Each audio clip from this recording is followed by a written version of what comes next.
Souvent, quand on parle de la notion de baisser le regard, on colle cela d'office au fait de ne pas scruter du regard une femme ou un homme de peur de tomber dans la tentation. Mais cela est plus vaste. Nous devons baisser le regard effectivement pour ces situations-là, mais aussi le fait de ne pas scruter du regard les bienfaits dont les personnes ont été octroyées, de peur de leur porter entre guillemets le mauvais œil, aussi de tomber dans la jalousie, dans les mauvais sentiments comme cela. Aussi le fait de pas scruter du regard afin de chercher l'erreur ou les défauts chez les personnes. Donc le fait de baisser de regard, c'est pour se prémunir d'avoir des mauvais comportements, des mauvais sentiments envers nos semblables.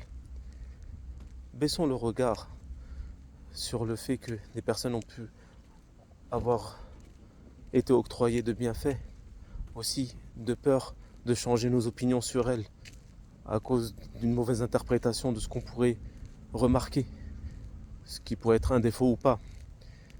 Baisser le regard est déjà un pas vers une meilleure cohésion sociale.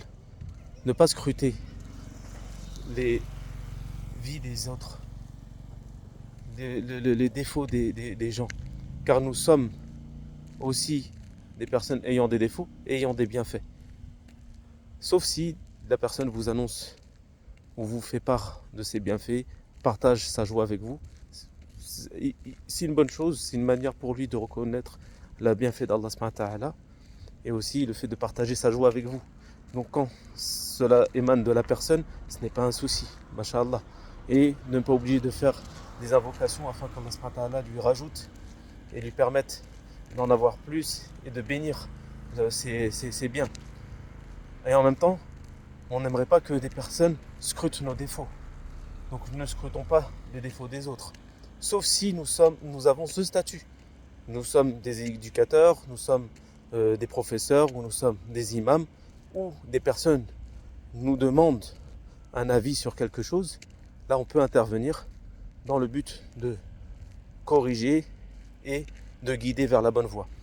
Mais ne pas scruter les personnes afin de voir les défauts et de se réjouir du fait qu'ils ne sont soi-disant pas parfaits. Car nous ne sommes pas parfaits, tous autant que nous sommes.